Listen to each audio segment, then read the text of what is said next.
Khesari Lal versus Pawan Singh, कौन किस पर पड़ेगा भारी।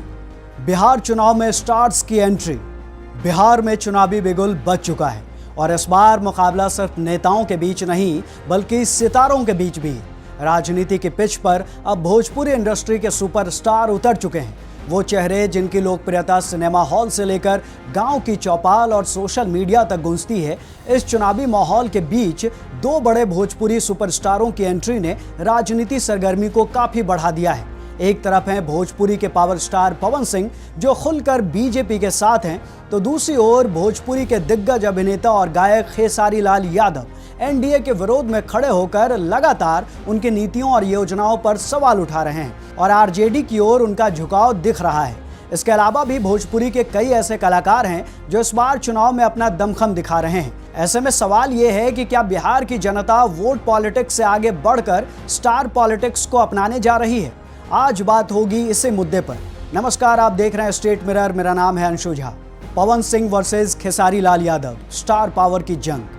बिहार के इस चुनाव में सबसे ज्यादा चर्चा अगर किसी टकराव की है तो वो है पवन सिंह बनाम खेसारी लाल यादव। दोनों भोजपुरी सिनेमा के दिग्गज, दोनों करोड़ों फॉलोअर्स वाले चेहरे और दोनों अब सियासी मैदान में आमने सामने खड़े हैं। पवन सिंह, जिन्होंने पिछला चुनाव काराकाट से निर्दलीय लड़ा था, इस बार बीजेपी के सिंबल पर उतरने की तैयारी में है।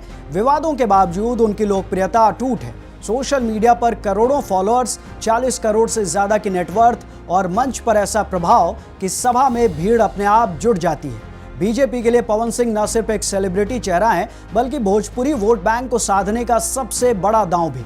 वहीं दूसरी ओर है खेसारी लाल यादव, जिन्होंने हाल ही में लालू यादव और तेजस्वी यादव से मुलाकात की है। राजद से उनकी नजदीकी अब किसी से छिपी नहीं।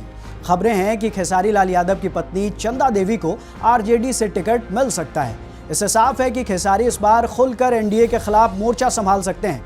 इस मुकाबले को लेकर जानकार कह रहे हैं, अगर पवन सिंह और खेसारी लाल यादव आमने सामने हुए तो ये चुनाव भोजपुरी बनाम भोजपुरी बन जाएगा और फैन बेस दो खेमों में बंट सकता है। अक्षरा सिंह और रितेश पांडे। भोजपुरी सिनेमा की क्वीन अक्षरा सिंह भी अब राजनीति के गलियारे में चर्चा का विषय है। कभी गिरिराज सिंह के साथ तो कभी प्रशांत किशोर के साथ मंच पर दिखी अक्षरा अब संभावित उम्मीदवारों की सूची में है। 2 करोड़ से ज्यादा सोशल मीडिया फॉलोअर्स और 50 करोड़ रुपए से अधिक की नेटवर्थ के साथ अक्षरा सिंह किसी भी पार्टी के लिए यंग और ग्लैमरस फेस साबित हो सकती हैं। वहीं रितेश पांडे की अगर बात करें, जो प्रशांत किशोर के जन स्वराज अभियान से जुड़े हैं, इस बार करहगर सीट से मैदान में उतर रहे हैं। 15 करोड़ की संपत्ति और गांव देहात में मजबूत फैन बेस के साथ रितेश युवा चेहरा के तौर पर उभर रहे हैं। मैथिली ठाकुर, सोशल मीडिया की आवाज। महज 25 साल की उम्र में मैथिली ठाकुर ने लोक गायन से देश भर में अपनी एक अलग पहचान बनाई है। उनके फेसबुक, इंस्टाग्राम और यूट्यूब पर करोड़ों फॉलोअर्स हैं। मैथिली ठाकुर ने खुलकर बीजेपी के सिंबल पर चुनाव लड़ने की इच्छा जताई है। मधुर आवाज और साफ सुथरी छवि के कारण पार्टी उन्हें युवा और महिला मतदाताओं को आकर्षित करने का चेहरा बना सकती है। स्टार पावर बनाम ग्राउंड रियलिटी। भले ही इन कलाकारों की लोकप्रियता सोशल मीडिया पर आसमान छू रही हो, लेकिन राजनीति का मैदान फिल्मों से कहीं अलग होता है।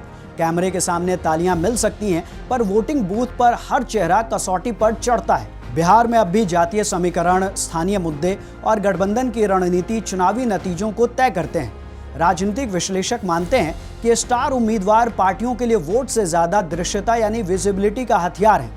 भीड़ जुटाना, प्रचार बढ़ाना और सोशल मीडिया पर चर्चा कायम रखना, यही असली उद्देश्य है।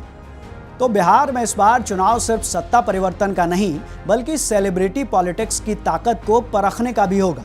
पवन सिंह, मैथिली ठाकुर, अक्षरा सिंह, खेसारी लाल यादव और रितेश पांडे जैसे चेहरों की जीत या हार ये तय करेगी कि भविष्य में मनोरंजन जगत के सितारे राजनीति की दिशा कितनी बदल सकते हैं। आपकी राय इस पूरे मामले को लेकर क्या है, हमें कमेंट करके बताएं। वीडियो अच्छी लगी हो तो इसे लाइक करें, शेयर करें और चैनल को सब्सक्राइब जरूर कर लें। धन्यवाद।